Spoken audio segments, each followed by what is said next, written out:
വക്രതുണ്ടമഹാകായം കോടിസൂര്യസമപ്രഭം നിർവിഘ്നം കുരു മേ ദേവ സർവകാര്യേഷു സർവദാ. സരസ്വതീ നമസ്തുഭ്യം വരദേ കാമരൂപിണി വിദ്യാരംഭം കരിഷ്യാമി സിദ്ധിർഭവതു മേ സദാ. സദാശിവസമാരംഭാം ശങ്കരാചാര്യമധ്യമാം അസ്മദാചാര്യപര്യന്താം വന്ദേ ഗുരുപരമ്പരാം വന്ദേ ഗുരുപരമ്പരാം. അഖിലാനപരാധാന്മേ ക്ഷമസ്യ കരുണാനിധേ പ്രസീദ മൽഗുരുനാഥ ജനകായ നമോ നമഃ. അഖിലാനപരാധാന്മേ ക്ഷമസ്യ കരുണാംബുദേ പ്രസീദ മൽപ്രിയേ നാഥേ മാതൃരൂപേ നമോസ്തുതേ. ശുക്ലാംബരധരം വിഷ്ണും ശശിവർണം ചതുർഭുജം പ്രസന്നവദനം ധ്യായേത് സർവവിഘ്നോപശാന്തയേ. പീതാംബരം കരവിരാജിതശംഖുചക്രകൗമോദഗീ സരസിജം കരുണാസമുദ്രം രാധാസഹായം അതിസുന്ദരമന്ദഹാസം വാതാലയേശമനിശം ഹൃദി ഭാവയാമി. എല്ലാവർക്കും നമസ്കാരം. ശ്രീകൃഷ്ണ ഭക്തിയുടെ അമൃതധാരയായി വില്യമംഗലത്ത് സ്വാമിയാരിൽ നിന്നും ഒഴുകിയെത്തിയ ശ്രീകൃഷ്ണ കർണാമൃതം. ആ ശ്രീകൃഷ്ണ കർണാമൃതത്തിലെ 1-ാം സർഗത്തിൽ 31 മുതൽ 35 വരെയുള്ള ശ്ലോകങ്ങളും അർത്ഥവുമാണ് ഇന്നിവിടെ പ്രതിപാദിക്കുന്നത്.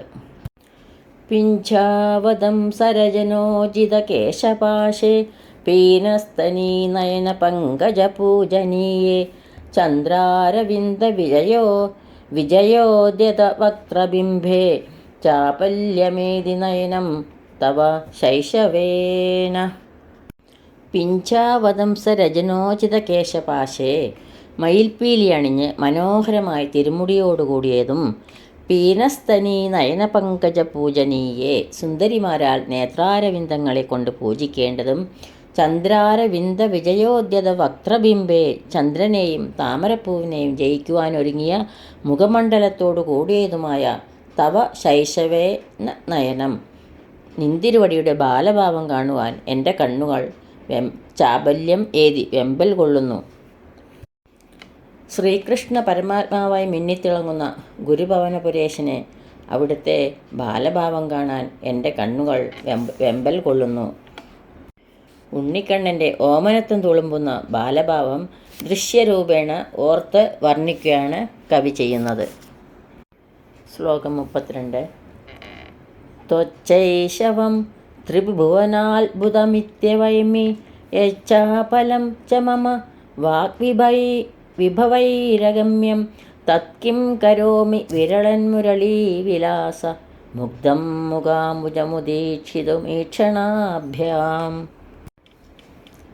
ത്വത്ശൈശവം നിന്തിരുവടിയുടെ ബാലലീലകൾ ത്രിഭുവനാത്ഭുതം ഇതി 3 ലോകങ്ങളിലുള്ളവർക്ക് അത്ഭുതമുളവാക്കുന്നതാണ് എന്ന് അവൈമി ഞാൻ മനസ്സിലാക്കുന്നു. യച്ഛാബലം ബാല്യത്തിൻ്റെ വികൃതികൾ മമ വാഗ് വിഭവൈ എൻ്റെ വാക്കുകൾ കൊണ്ട് അഗമ്യം ച അപ്രാപ്യമാണ്.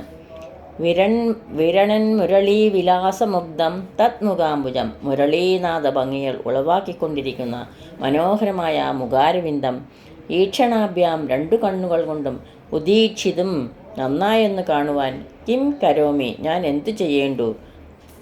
ബാല്യത്തിൽ ശ്രീകൃഷ്ണ ഭഗവാൻ കാളിയനെ മർദ്ദിക്കുക, ഗോവർദ്ധന പർവ്വതമെടുത്ത് കുടയാക്കി പിടിക്കുക മുതലായ അനേകം അത്ഭുത ലീലകൾ ആടിയിട്ടുണ്ട്. മണ്ണ് തിന്നുക, വെണ്ണയും പാലും തൈരും കക്കുക, ഗോപസ്ത്രീകളുടെ വസ്ത്രങ്ങളെടുത്ത് മരത്തിന്മേൽ കയറിയിരിക്കുക തുടങ്ങി പല പല വികൃതികളും കാണിച്ചിട്ടുണ്ട്. അതൊന്നും വേണ്ട പോലെ വർണ്ണിക്കുവാൻ തനിക്ക് വാക്കുകളില്ല. ഓടക്കുഴലൂതി നിൽക്കുന്ന മനോഹരമായ ആ ഉണ്ണിക്കണ്ണൻ്റെ ആ മുഖാരവിന്ദം തനിക്ക് കണ്ണുകൾ കൊണ്ട് ഒന്ന് നേരിട്ട് കാണുവാൻ താൻ എന്തു ചെയ്യണം എന്നാണ് ഭഗവാനോടുള്ള കവിയുടെ ചോദ്യം. ശ്ലോകം 33. പര്യാചിതാമൃതരസാനി പദാർത്ഥഭംഗി വൽഗൂനി വൽഗിത വിശാല വിലോചനാനി ബാല്യാദികാനി മദവല്ലവ ഭാവിതാനി ഭാവേലുടന്തി സുദൃശാം തവ ജൽപിതാനി. അമൃതരസാനി അമൃതരസം പുരണ്ടവയും പദാർത്ഥഭംഗി വൽഗുനി പര്യാജിതാമൃതരസാനി പദാർത്ഥഭംഗീവൽഗുനി. അമൃതരസം പുരണ്ടവയും പദഭംഗി കൊണ്ടും അർത്ഥഭംഗി കൊണ്ടും മനോഹാരിത തികഞ്ഞവയും വൽഗിത വിശാല വിലോചനാനി നീണ്ട കണ്ണുകൾ ഇളക്കിക്കൊണ്ട് ബാല്യാധികാനി ചെറുപ്രായത്തിന് അതീതമായി തോന്നുന്നവയും മതവല്ലഭ ഭാവിതാനി യൗവനമതം കലർന്ന ഗോപന്മാരാൽ പറയപ്പെടുവാനുചിതവുമായ തവ ജൽപിതാനി നിന്തിരുവഴിയുടെ സംഭാഷണങ്ങൾ സുദൃശാം ഭാവേ ഗോപസുന്ദരിമാരുടെ ഹൃദയത്തിൽ ലുടന്തി ഉരുണ്ടു കളിക്കുന്നു. ഉണ്ണികൃഷ്ണൻ്റെ സംഭാഷണങ്ങൾ അമൃതമധുരങ്ങളാണ്. അവ ശ്രുതിസുഖവും അർത്ഥചമൽക്കാരവും തികഞ്ഞവയാണ്. ഭാവാനുഗുണങ്ങളായ കടാക്ഷ വിക്ഷേപങ്ങളോട് കൂടിയവയാണ്. ആ ഓമനക്കുട്ടനാണ് പറയുന്നതെന്ന് ആ വാക്കുകൾ കേട്ടാൽ തോന്നുകയില്ല. യൗവനത്തിലെത്തിയ ഗോപന്മാരിൽ നിന്നും ഉത്ഭവിക്കേണ്ടവയാണ് അവ. അങ്ങനെയുള്ള ആ വാക്കുകൾ ഗോപസ്ത്രീകളുടെ ഹൃദയത്തിൽ വിവിധ വികാരങ്ങൾ ഉളവാക്കുന്നുവെന്ന് താൽപ്പര്യം.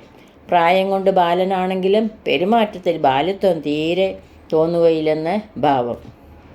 ശ്ലോകം 34. പുനഃപ്രസന്നേന മുഖേന്ദു തേജസ പുരോവതീർണസ്യ കൃപാമഹാംബുദേ തദേവ ലീലാമുരളീരവാമൃതം സമാധിവിഘ്നായ കഥാനുമേ ഭവേത്. ഒരു ഭക്തൻ തൻ്റെ സമാധിയിൽ നിന്നും ഉണരാൻ ആഗ്രഹിക്കില്ല. എന്നാൽ ഇവിടെ വില്യമംഗലം സ്വാമികൾ പറയുന്നത്, ശ്രീകൃഷ്ണ ധ്യാനത്തിൽ മുഴുകിയിരിക്കുന്ന തനിക്ക് തൻ്റെ മുമ്പിൽ തെളിഞ്ഞിരിക്കുന്ന മുഖവുമായി പ്രത്യക്ഷപ്പെട്ട ശ്രീ ഭഗവാൻ അമൃതമധുരമായ വേണുഗാനം പൊഴിക്കുന്നത് കേട്ടുകൊണ്ട് സമാധിയിൽ നിന്ന് ഉണരുവാൻ ഭാഗ്യമുണ്ടാവണമേ എന്നാണ് പറയുന്നത്. പുനഃപ്രസന്നേന ഏറ്റവും തെളിഞ്ഞ മുഖേന്ദു തേജസ മുഖചന്ദ്രപ്രകാശത്തോടുകൂടി പുര അവതീർണസ്യ മുമ്പിൽ പ്രത്യക്ഷപ്പെട്ട കൃപാമഹാംബുദേ കാരുണ്യമഹാസമുദ്രമായ ശ്രീകൃഷ്ണ ഭഗവാന്റെ തത് മുരളീരവാമൃതം ഏവ ആ വേണുനാഥാമൃതം തന്നെ തേ സമാധിവിഘ്നായി എൻ്റെ ധ്യാനത്തിന് ഭംഗം വരുത്തുവാൻ കഥാനുഭവേത് എന്നാണ് മുതിരുക. ഭഗവാനെ ധ്യാനിച്ചു കൊണ്ടിരിക്കുമ്പോൾ മനസ്സിന് ഇളക്കമുണ്ടാക്കുന്ന പാട്ടും മറ്റും ഉപദ്രവമുണ്ടാക്കുന്ന ആരും ഇഷ്ടപ്പെടുകയില്ല. ശ്രീകൃഷ്ണ കർണാമൃത കർത്താവിന് സമാധിഭംഗം ഇഷ്ടമാണെന്ന് ഇവിടെ കാണിച്ചിരിക്കുന്നു. ഭഗവാന്റെ അമൃതമധുരമായ വേണുനാഥമാണ് ഭംഗം ഉണ്ടാക്കുന്നതെങ്കിൽ മാത്രം വേണുഗാനം കേട്ട് സമാധിയിൽ നിന്ന് ഉണരാനും കൺമിഴിക്കുമ്പോൾ ചന്ദ്രനെ പോലെ തെളിഞ്ഞ ആ സുന്ദര മുഖം കാണാനും ഇടവരണേ എന്നാണ് കവിയുടെ പ്രാർത്ഥന. ഭാവേന മുഗ്ധചപലേന വിലോകനേന മന്മാനസേ കിമപി ചാബലമുദ്വഹന്തം ലോലേന ലോചനരസായനമീക്ഷണേന ലീലാകിശോര ഉപഗൂഹിത ഉത്സുകാസ്മ. മുഗ്ധചപലേന ഓമനത്വവും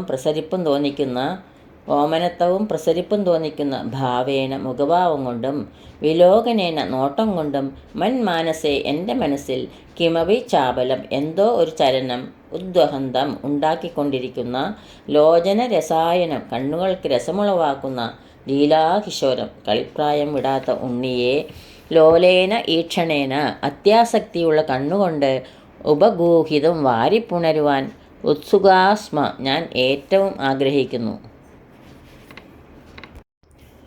ഓമനത്വവും പ്രസരിപ്പും തോന്നിക്കുന്ന മുഖഭാവം കൊണ്ടും ആ സുന്ദരമായ നോട്ടം കൊണ്ടും എൻ്റെ മനസ്സിൽ എന്തോ ഒരു ചലനം ഉണ്ടാക്കിക്കൊണ്ടിരിക്കുന്ന എൻ്റെ കണ്ണുകൾക്ക് രസമുളവാക്കുന്ന കളിപ്രായം വിടാത്ത ഉണ്ണിയെ അത്യാസക്തിയുള്ള കണ്ണുകൊണ്ട് വാരിപ്പുണരുവാൻ ഞാൻ ഏറ്റവും ആഗ്രഹിക്കുന്നു.